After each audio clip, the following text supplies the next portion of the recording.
Thanks for picking this session. It's great that see so many of you are here to learn about cloud services. Over the past few years, you've probably heard an awful lot about the joys of cloud computing, about how with just a few clicks of the mouse, you can deploy your application on a public cloud, such as Amazon's Elastic Compute Cloud, or one of these PaaSes like Cloud Foundry or Heroku. Or alternatively, how easy you can just have access to some app just by using some software as a service. But another really interesting aspect to cloud computing are these cloud services. So these are web services, either RESTful or SOAP-based services for all kinds of different things, ranging from image processing to telephony to geographic information as a database. So these are services that you can build your app using, and they enable you to very quickly develop an application. In essence, you can mash up these different cloud services to quickly build an application, and it frees you from having to implement, in some cases, quite complex algorithms or solve some data storage problems without actually having to do all of the heavy lifting yourself. These cloud services are operated by third parties. They implement them, they maintain them, they operate them. And they let you just focus on your core business problem. So over the next hour, you're going to learn about some cloud services, why you should use them, what the risks are associated with relying on them. And then I'm going to have show an example application that leverages a couple of different cloud services, including Twilio, which is a very popular telephony as a service, and also Factual, which is a geographic information database as a service. So before I get into that, just a little bit about me. So I'm Chris Richardson. I grew up in England and then moved to the Bay Area 22 years ago. So I live just across the bay in Oakland. I actually got my start in software development writing Lisp systems, Lisp being one of those early dynamic object-oriented and functional programming languages. Modern features like garbage collection, all this good stuff that we're sort of taking advantage of these days, except that this was kind of a while ago, back in the late 80s when C was one of the predominant languages. And then eventually I ended up programming in Lisp, wrote the book Pojos in Action back in 2005, and that was all about how to build applications with Spring and Hibernate, which back then were pretty radical frameworks. But once again, it's technology that we pretty much take for granted today. And then about 5 years ago, I started playing around with what was then a pretty obscure thing, Amazon EC2. Amazon back then, bookstore, and then they had this little cloud computing thing off to the side. And I just happened to discover it one day, started playing around with it, and suddenly this sort of whole cloud computing thing mushroomed. And I created an open source project which turned into my startup Cloud Foundry, which was acquired by SpringSource, creators of the Spring framework, shortly before SpringSource was acquired by VMware. It's a sort of great diagram from the register showing the acquisition. Though, if you were in my talk earlier, you would have heard my joke about how this is not really to scale. Cloud Foundry, at least in terms of market valuation, was more of a plankton than an actual fish. Otherwise, I'd be on my own island somewhere right now. And then these days, I'm a developer advocate for Cloud Foundry, where I travel around and basically give talks like this on cloud and architecture and cloud computing and so on. And so I'd all encourage you to go give Cloud Foundry a go and sign up with the promo code CFJava1. And in fact, as I mentioned in the beginning, if you go and deploy an app while you're here and go to our booth, you'll get one of these pre-shaved yak hoodies, and someone will explain to you what the joke is, because I don't understand that one. Okay, so that's me, and so in the talk, and begin with the motivation for cloud services. What are the benefits? What are the risks? And then I'm going to look at an example application that leverages a few different cloud services. And so a couple in the area of location-based services, and then a third in the area of telephony. And I'm going to finish up talking about some design patterns you can use in order to make your applications robust and fault tolerant. So I'm sure you've all heard of Hitchhiker's Guide to the Galaxy. You know, the most recent incarnation of that was a movie, but for me it was actually a radio show back in the late 80s that I listened to on my grandparents' radio that actually had like vacuum tubes in it. It was kind of quite a while ago. But one of the really interesting things in Hitchhiker's Guide to the Galaxy is that they say that every galactic civilization goes through 3 phases: survival, inquiry, and sophistication. And those are also known as the how phase, the why phase, and the where phase. So the how phase is characterized by the question, how can we eat? The why phase by the question, why do we eat? And then the where phase by the question, where should we have lunch?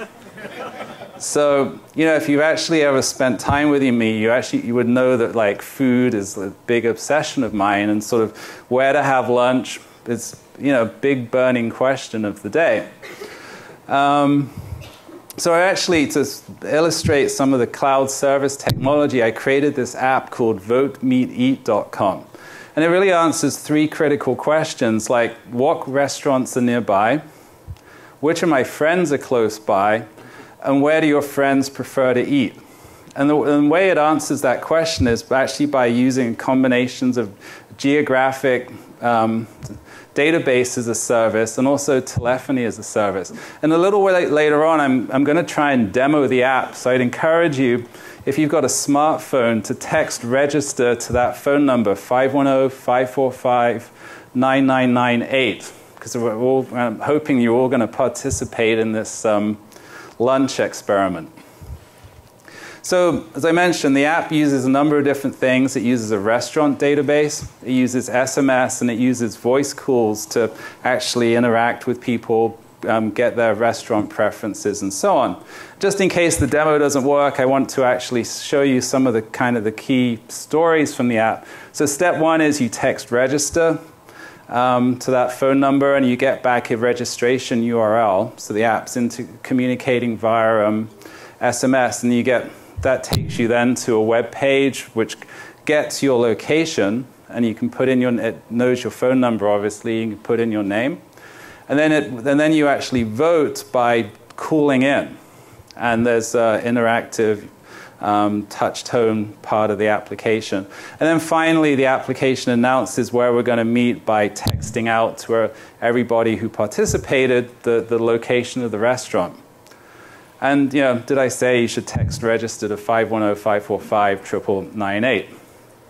So that's the app. So it's making use of geo information. It's making use of location-based services.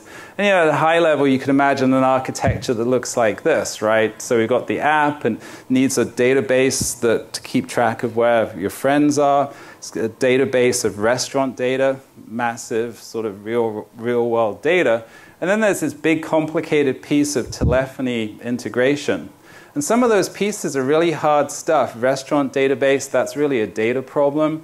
Telephony, that's kind of a big, hairy, complex problem. And it's like, well, do you really want to build all of this yourself, right? Because it's just challenging. You know, it would really involve a lot of time and so on. So the alternative, of course, is to use the cloud-based services to do this. So these are highly scalable services that are offered by some third party. It might be the platform as the service or the infrastructure as a service cloud that you're using. Many of those provide useful services that you can consume in your application. Great, you know, a classic example of that is Amazon's S3 blob storage service. So how's this microphone going? So, you know, there you can store binary data. Is this microphone not working? Something's banging on it. You can lower it a little on Oh, okay. How's that? Is that better? Good, good. Right, yeah. So Amazon S3, classic example of a service that's provided by an infrastructure as a service cloud, lets you, store binary data, hand out URLs, and so on.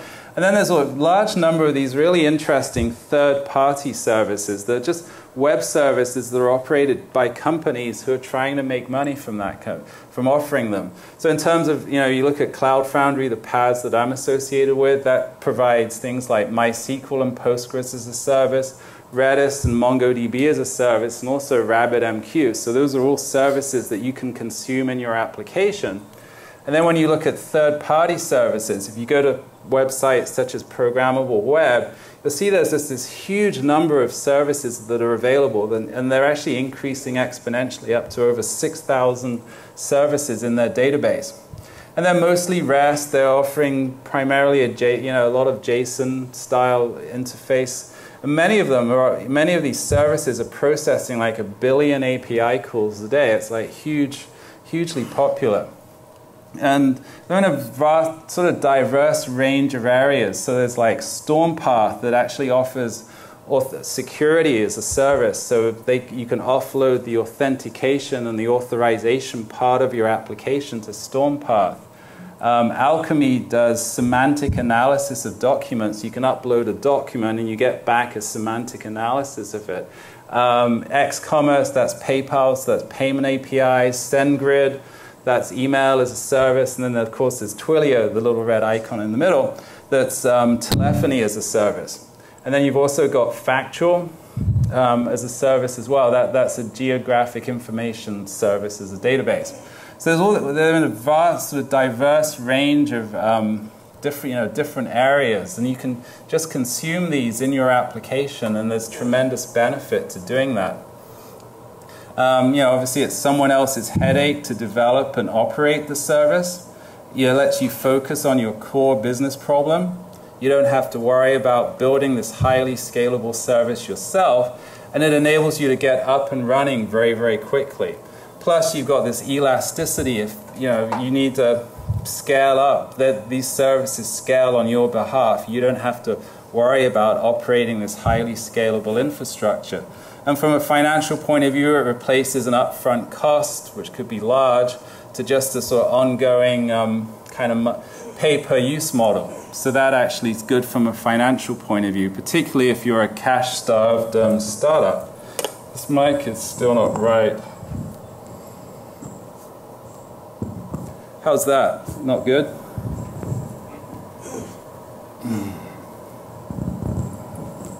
What about that? Is that okay? Yeah, it's better. I don't know what's up with it. Well, I didn't think I was tapping it. That is the strange thing. I mean, it's not like I'm going like this. Okay, I'm just going to stand like this for the rest of the talk. All right, so there's a bunch of benefits to using cloud services, but there are some drawbacks as well. So number one, you've actually now gone from a monolithic application to a distributed system where you've got services over here that you're consuming into your application, so there's a lot more complexity around that. And then, of course, you're dependent on this service provider to be up and running, and there's always sort of at least an emotional fear of being dependent on a third party. And then there's a really interesting risk that seems to happen with some services where they become moderately successful but not hugely successful, and they end up getting acquired. So for example, for a while I was experimenting with Face.com, which was this really interesting facial analysis, facial detection and recognition as a service offering, and then they get acquired by Facebook because it was useful for recognizing people in photos. And then likewise, Simple Geo, that was this fascinating geo database as a service, got acquired by Urban Airship, and in both cases their external services were actually shut down. So so there's sort of this risk of actually relying on some third party. But for the most part, if a company is incredibly successful, then they're not likely to go get acquired by, or at least sell out quickly to someone who's going to shut them down and bring their service in-house. So with that in mind, we now go back and look at the VOTEMEETEAT application. It's got an architecture that looks like this, where we're using Twilio for the telephony component, actually using MongoDB, which is a NoSQL document database, as the read-write-friends database, and then using Factual.com as the source of the restaurant data. So we've offloaded a tremendous amount of the infrastructure to some third parties, and we're no longer having to do the heavy lifting there ourselves. And also using RabbitMQ internally to tie all of the different application components together. So, just out of interest, who did the sent an SM registration SMS in? And how many people? All right, did anyone get a response back? And they registered? Oh, thank God that bit worked. I've only ever actually tested this with just myself and my wife, never done any sort of at-scale testing. So now we've got at least 15 people. So I'm going to try and actually kick something off here, which hopefully in a little bit you will get a text message prompting you to phone in. But in the meantime, I'll keep talking because this does take like a minute or two. Okay, so that's sort of the kind of motivation and a high-level example of why you'd use cloud services. So I wanted to kind of dive into a couple of different areas. So the first was looking at location-based services, because all of us, well, many of us anyway, we have like these smartphones. And a big part of using a smartphone are the location-based services. So, for example, you've got Google Maps that give you directions. There's Yelp that will find restaurants nearby, and OpenTable that will let you make reservations. And I think it's one of the big values of having a smartphone is the fact that it's with you and it knows where you are. And that it lets you sort of do things that are location-based. That sort of good evidence of that really was the whole fuss over Apple's sort of screw up with their mapping application, right? Which I think is, I love this sort of fake Mars rover thing where they said they got upgraded and they think they're in Norway now. But the maps and having high quality data are absolutely essential for in order for location-based services to work. And from a development point of view, the client side is quite straightforward in the sense that smartphones have native APIs for getting that the application can use to find the location of the smartphone. And then also JavaScript has a location API as well, so you can write HTML5 apps that go and grab the location. So think if once you went through the registration process, you saw the phone actually got your location. That's using the W3C geolocation API. So the client side is fairly straightforward, but the server side is actually quite complicated in the sense that you need a scalable geospatial database that in some cases lets you read and write geographic data, has to implement geosearch, like find objects that are nearby. There's also, yes, some feedback there. There's also data, as Apple's experiencing, there's a real data management issue. You've got to have quality data in order for this to work. Databases of places with businesses in the right location. The maps have to be accurate. You've got to have street information. Then you've got to implement algorithms like forward and reverse geocoding, mapping between latitude and longitude and street addresses. So it's all actually quite complicated, and it's not, for the most part, it's not something we want to build ourselves in our applications. And the neat thing is that there's various geo information as a service offerings out there. So Google, for example, have a whole bunch of APIs. Yelp have APIs that let you access their database of businesses. And then there's other ones like GeoNames, that's a geo database. And then one I've been experimenting with is Factual, that's a places database that you can query. And it's also got a reverse geocoding capability. So if you look at what the VOTEMEETEAT application needs to do in the location-based, for location information, number one, it needs a friends database that it can add records to, so keyed by your phone number.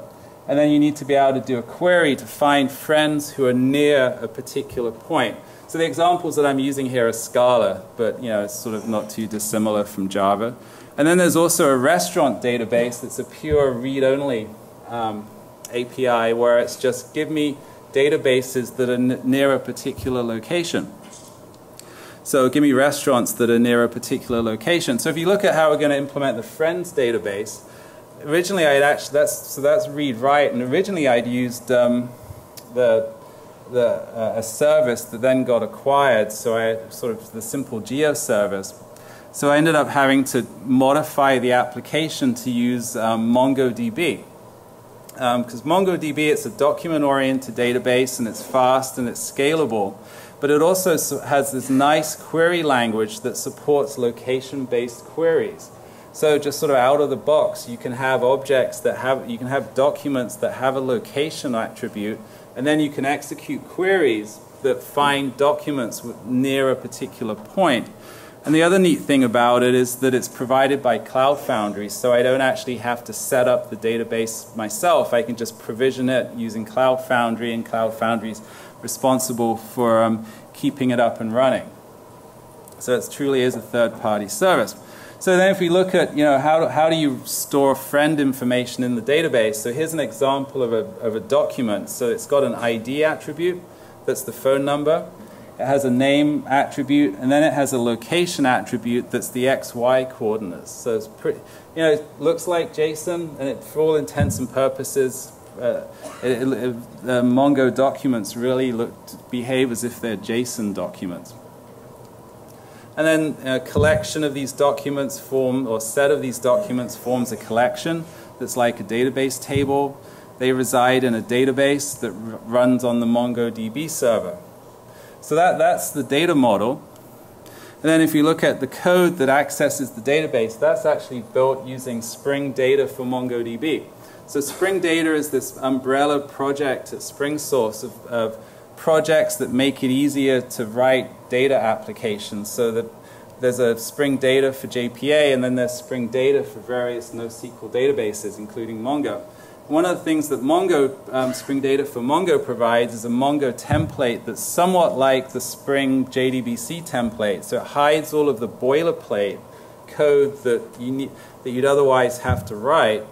And then it also takes care of the mapping between your domain objects and Mongo documents. If you had to write that yourself, it would be a little bit tedious. So here's some code that's written using Mongo template. So the first thing it actually does with a post-construct annotation, that it just makes sure that there's a geospatial index created on the friend record collection. You have to create a geospatial index in order to execute geo queries. So we just ensure that that index exists. And then here's the code that actually inserts or updates friends entries in the database. So it creates a friend record, and then just saves it, calls mongo template.save, and save it away. And you can see the friend record is just the ID, the name, and the location. So that maps quite naturally to the document. And then here's the code that does the query. So it actually creates a query object, and then calls mongo template.geo near to execute the query, and says, convert all of the documents that you find back to a friend record, and then it just sort of massages the results and returns that. So it's pretty straightforward. And so the code's quite simple. And then in terms of actually deploying the application, with Cloud Foundry, that's quite straightforward. Cloud Foundry just lets you easily create a service, as an instance of a Mongo database, so we're doing that. And then when you deploy your application, you can just say, my application needs a Mongo database, and Cloud Foundry just takes care of what's known as binding that service to your application. So that's quite straightforward.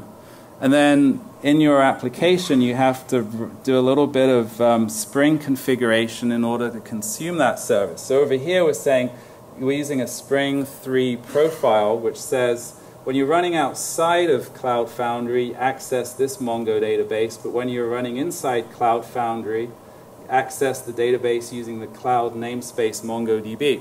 And so we're using the profiles mechanism to write an app that runs both inside Cloud Foundry and outside of Cloud Foundry. Once you do that, it's pretty straightforward. So that's the sort of the friend database side of things.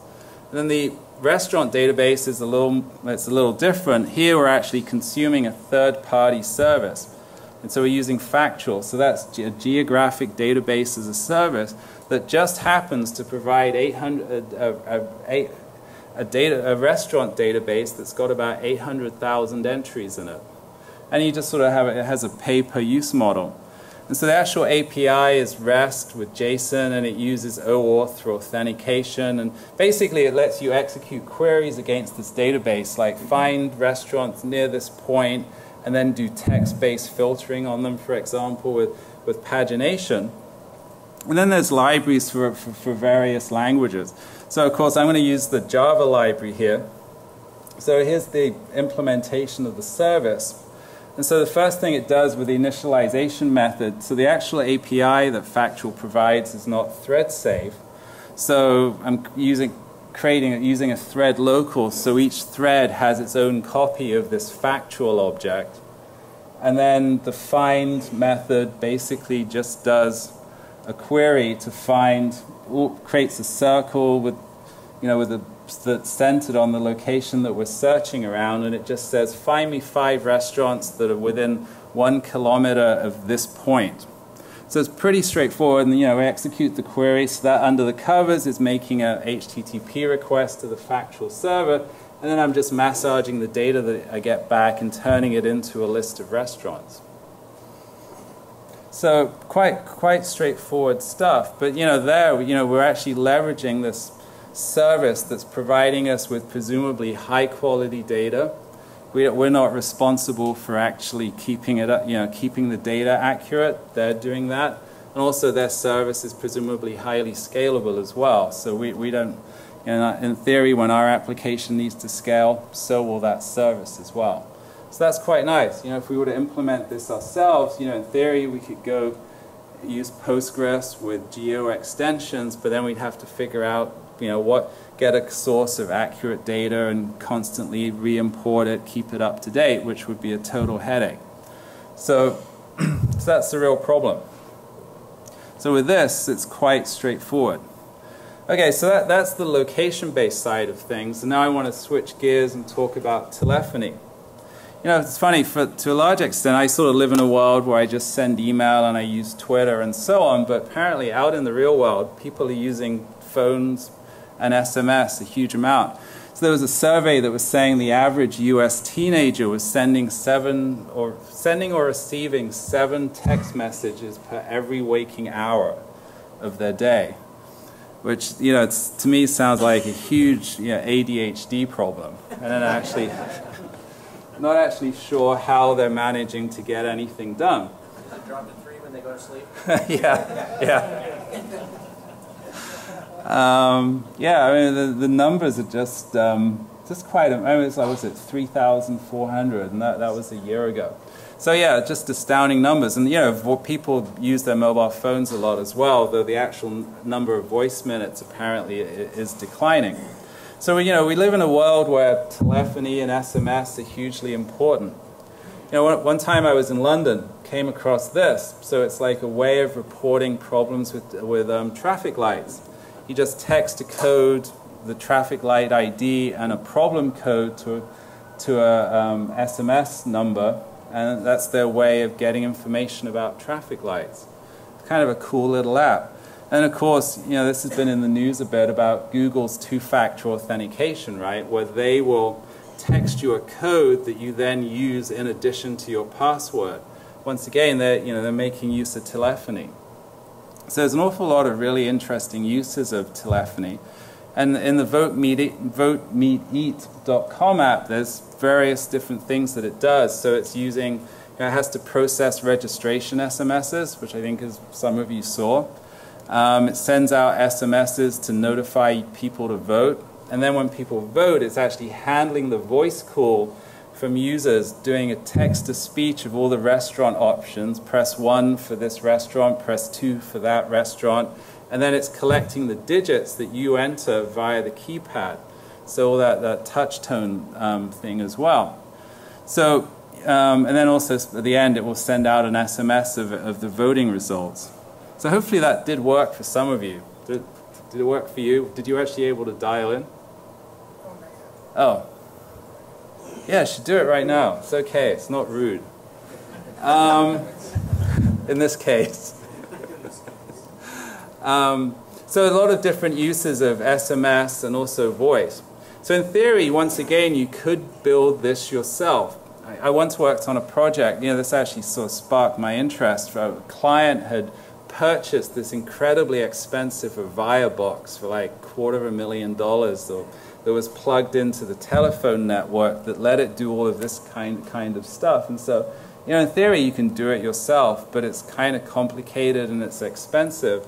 And so that's why it's a good idea to use some telephony as a service offering instead.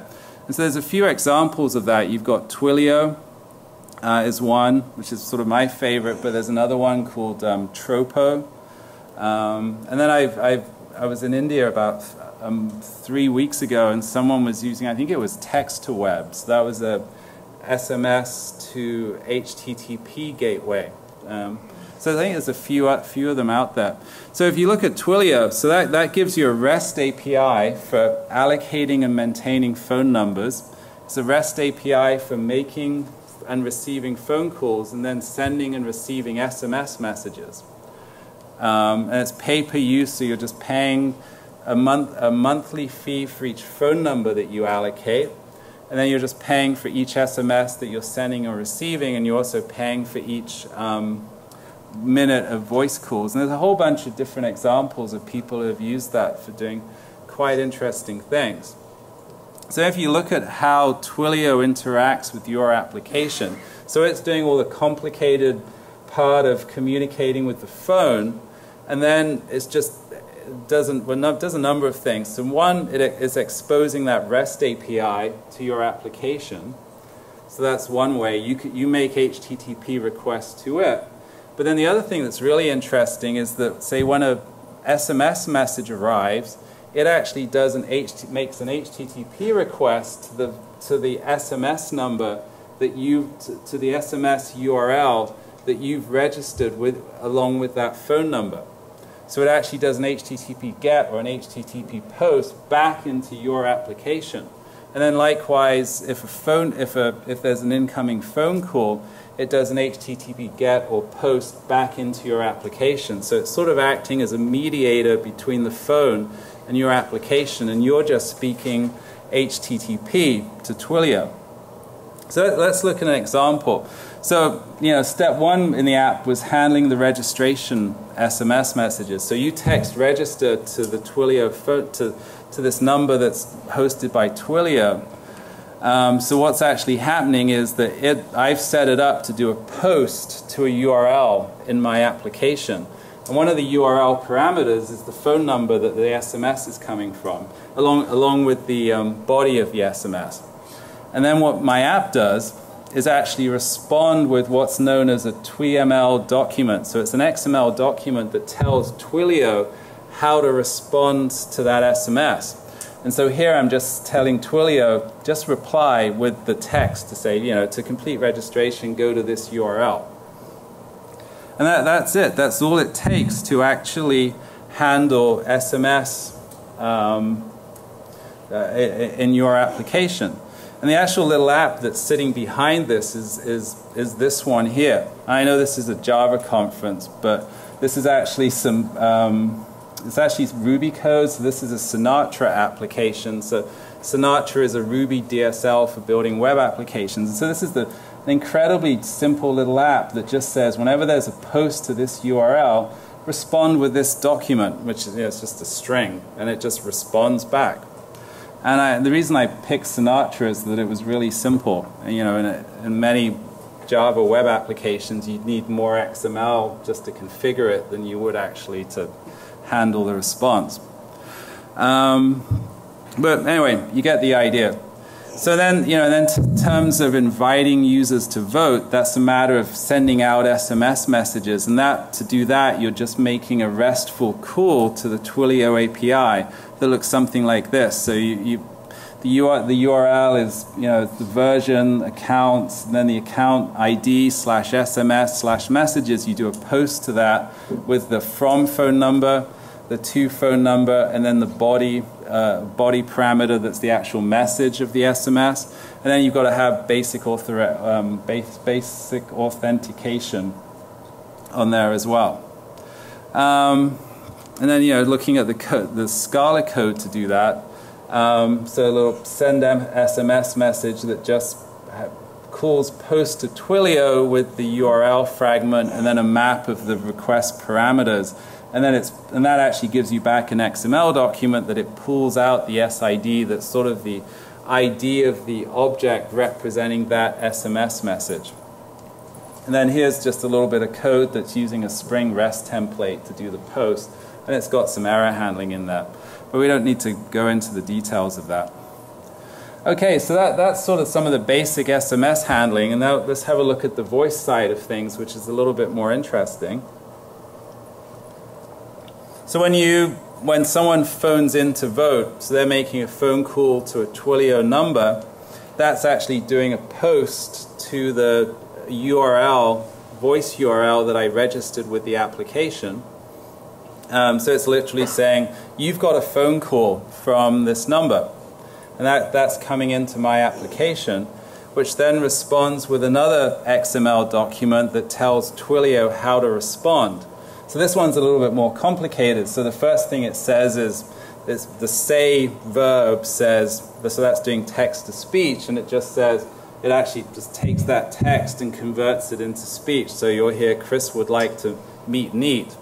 And then the gather element is like a form. So you can think of it as kind of like an HTML form, except that it's gathering digits. When the user touches keys on the phone.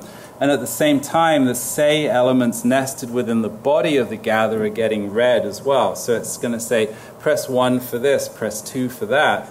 And then when you press 1, the gather verb is going to do an HTTP post of that digit back to the URL that I've specified. So the action attribute is specifying that. So that's kind of its way of, one of the ways of gathering data from users. And so you're going to see a post back to your application with the digit that the user pressed. And so you're going to know from this phone number, the user pressed this digit. And then you have to respond with another XML document, in which in this case it just says, thank you for choosing, and the most popular place so far is blah, blah, blah. And then you will hear from us shortly. So it's letting us do all this sort of text-to-speech and interaction with the touch tone keypad and so on. But it's all just done through this nice HTML and XML interface. And here's some of the code that's implementing that. So it's actually a Spring MVC controller. And this is, once again, it's written using Scala. So you can see I'm just basically calling into the survey management service saying, find the survey that's corresponding to the phone number that's called in. And if there was no survey found, then just say, sorry, we don't recognize your number. Otherwise, if a survey was found, then generate the XML response that I showed on the previous slide. So it's a little bit of cryptic Scala code there. So the controller is just returning an XML document that then gets translated by, I've configured Spring MVC to turn that back into an HTTP response. And then here's the code that's handling the post of the user's choice. Once again, it's just calling into the survey management service to record the vote and then generating an XML response document. So, it's quite, if it was a Java, I mean, you can imagine the Java code, except that that would be a little more complicated because you can't generate XML quite as easily as in Java. Anyway, so hopefully that's given you a flavor of how you can do telephony. So we've sort of seen some examples here, right? We've seen Factual, that's the Geo database as a service. We saw, Mongo, that's the platform service, and we've just used that as the read-write Geo database, and then Twilio for doing telephony. But out there's sort of just a humongous number of different web services that you can use in your application. So it's pretty exciting. So in the sort of final part of the talk, I just kind of wanted to talk briefly about some strategies for building sort of robust applications that consume services. So one of the problems you have is, well, is the need for parallelism. So, for example, a request comes in, and you need to call services A and B to get some data from them, and then you need to call service D to get some, passing the results from B and C to it to finish off the processing of the request. So in theory, you could call B, wait for it to return, call C, wait for it to return, and then call D. The trouble is with doing things sequentially is that it just increases the overall response time. You really need, wherever possible, to execute service calls in parallel. So we want to call B and C in parallel, and then call D. The trouble is many of the low-level concurrency APIs are a bit sort of primitive, error-prone, kind of messy to use. But there's one that's really useful, and that's the concept of a future. So that's part of, Java concurrency provides that. So a future is an object that represents the result of a concurrent operation. So in other words, you can, using a thread pool, you can create some concurrent operation, but you get back a future that will ultimately contain the result of that concurrent operation. So in other words, we basically, in order to execute some remote service, we go through a thread pool. The threads execute, the thread and the thread pool is executing concurrently, and our main thread has a future, and from which it can then get the result of that service call. So Java futures are not bad. It's a step forward. But if you go look at the Akka framework, it's actually got a much better implementation of futures. Mainly because the future API, the future class, is actually a much richer API, and there are methods defined on that class that let you compose futures together in really interesting ways. So you can call a bunch of things concurrently, and then create a future that contains the results of taking all of those other futures and combining those values in some way. So yeah, here's an example of that. So I got my friend service that's set up to return a future, and the restaurant service set up to return another future. And then I can write code like that shown in the bottom, where I'm using Scala's for comprehension to actually call a bunch of services concurrently and kind of combine the results, and that will actually give me back a third future. So you can I'm sort of glossing over the details here, but I'd encourage you to go off and look at the Akka framework and its future implementation, because it's actually quite powerful, and it's a really nice way of writing concurrent code. So that's one of the themes that you kind of have to deal with, is concurrency, and I think futures are a good way of doing that. And then the other thing that's sort of challenging is, well, I sort of mentioned this in the beginning, we now have a distributed system. We've got lots of remote services, both, Twilio's a remote service, Factual's a remote service. And then actually the way I've implemented the app, it's also internally, it's a collection of services that are tied together through a message broker. So for example, the registration service, when you fill in that form, actually posts a message via RabbitMQ to the user management service. So it's all this nice loosely coupled system, which means that, which now means that there's a lot of complexity now. And it also means that when service A calls service B, and service B could be one of our internal services, or it could be some remote service, all kinds of interesting errors could occur, right? Because it's remote. So the remote service could be down, or it could be slow, or the network could be down, or it could be slow. And so when we build our application, we have to be somewhat mindful of the errors that can occur, because it's now a distributed system. So a great example of a company that spent a lot of time thinking about this is Netflix. So I think most of you know Netflix is this video streaming, well, they started off as a DVD rental, but now their big thing is video streaming, that apparently on some nights of the week can take up 30% of the internet traffic in the US.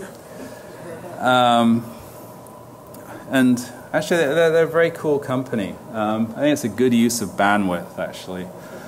But their architecture is absolutely fascinating. They actually process the streaming side of things processes over a billion API calls a day. So out there are all these devices that are Netflix enabled, whether it could be your iPad or your Apple TV box or your iPhone or your PlayStation or whatever.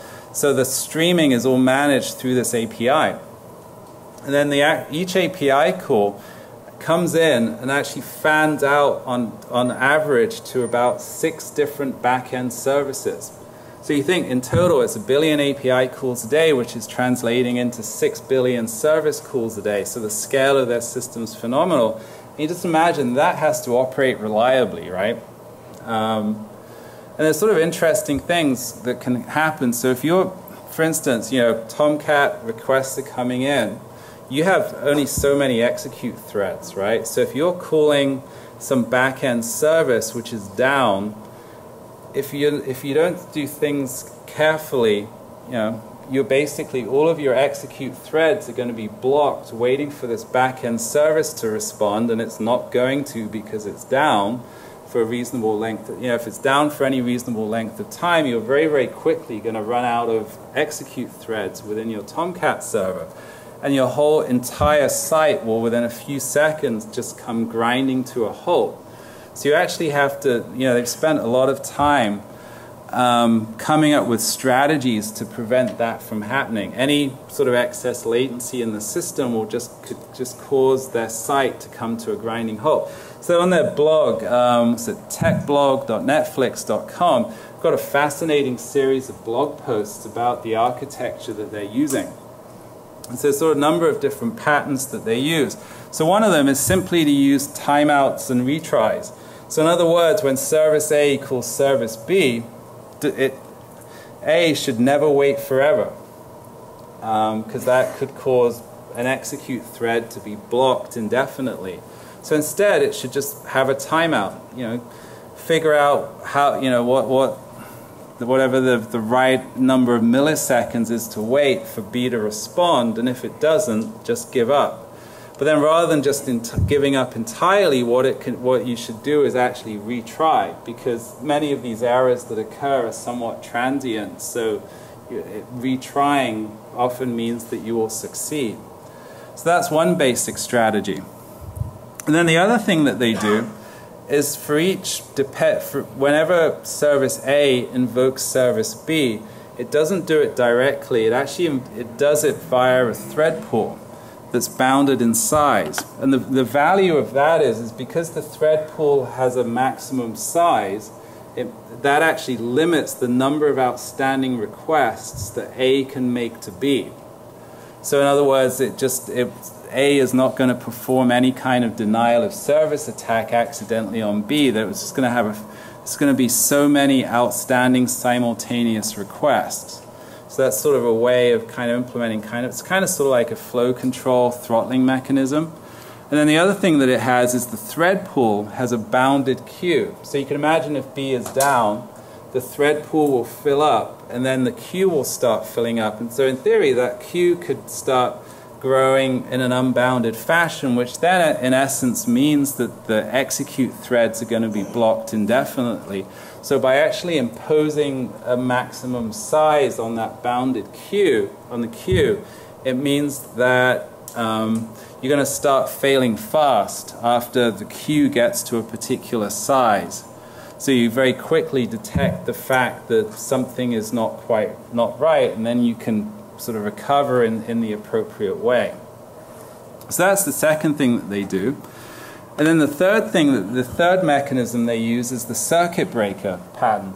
So that was a book, Deploy It or Ship It from Nygaard a few years ago. So the idea here is that if you detect a high rate of errors when A is calling B, for example, 10 calls from A to B fail in a row, the circuit breaker will then trip. And so then temporarily A will stop calling service B, which has sort of a number of benefits. So if B is down by A, there's no point in calling it, so you just give it a chance to come back up. instead of having to keep calling it and timing out, which causes execute threads to be blocked. So you just fail first, right? And then if B is slow, by temporarily not calling it, that means that it just gives B a chance to sort of recover and catch up with its workload. So it's just a way of building a system that's a lot more robust. So that's the third strategy. And then the other issue is, well, if there really is a failure, what do you do? So if A calls B and B doesn't respond, what should you do? So one option is just to return cached data. Maybe data that's 2 minutes old is okay in your particular application. You don't need the latest and greatest version of the data. Another scenario is actually to just return default data, which in some cases could be null. So for example, imagine A is responsible for gathering the data for the product page, and B is the recommendation engine, and it's down. So rather than just displaying an error page, you just display a product page with no recommendations, right? You know, that's pretty good. And so in that case, the sort of the default data is null, and perhaps in other scenarios you've got a more elaborate kind of default data. And then the third thing is, well, if B is down, then maybe A should just fail fast and just throw up its hands, say, hey, I don't know what to do. And that could say that, so you end up effectively giving up and going all the way back to the original client, which could then decide how to recover. Maybe it would make another request, which would get load balanced to a different server, which is perhaps working better than the original one. So some very interesting strategies. And it really is sort of two categories of either you avoid failing, or if you are going to fail fast. And it's sort of like the worst thing you should do is block for a long time and take up execute threads, because if you've got a high volume of requests, you're very quickly going to run out of execute threads and have a dead, unresponsive website. So, you know, the other thing, you know, wanted to just finish with, I've actually been experimenting with kind of using aspect-oriented programming in conjunction with actors to implement a circuit breaker mechanism. So the idea is that when the caller tries to invoke a stub that's going to invoke some remote service, the actual call gets intercepted by an aspect that then that forwards the request off to the circuit breaker that's keeping track of successes and failures and deciding whether to be open or closed. And then it actually delegates that request to a pool of worker actors that basically wrap a thread pool and then actually call the dependency stub. So you end up with a sort of nice declarative thing where you can just put an annotation on a service saying this service should be invoked via this circuit breaker mechanism, and this is the amount of timeouts. The timeout you should allow. Well, this is the amount of time you should give it to succeed. And then that ends up executing this aspect, which then right at the bottom you can see that it's invoking an actor saying, please go off and execute this concurrently, which gives you back a future. So I'm hoping to put this code up there on this website in a little bit of time.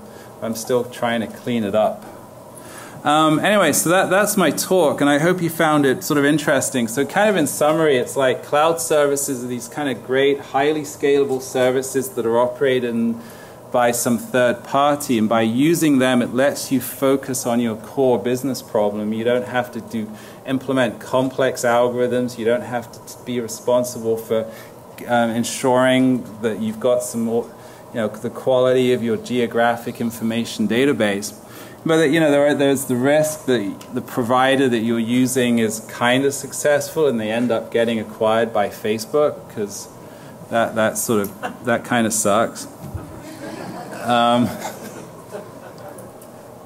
But it's kind of like these companies in the middle. Like I think Twilio, they have a very successful business, so they can remain independent. But whereas the ones that are not quite as successful, they look for an early exit through some acquisition. But you know, on the other hand, we're now building a distributed system, so that requires careful design to deal with dependencies and timeouts and all that kind of thing. So you need patterns like the circuit breaker and so on. So that's my talk. You will find a copy of these slides up on SlideShare shortly. And you can see my Twitter handle as well. And if you've got any questions, please don't hesitate to send me an email. So yeah, thanks for listening. I hope the next week when you recover from the conference, you'll go back to your office and start experimenting with cloud services. So thank you.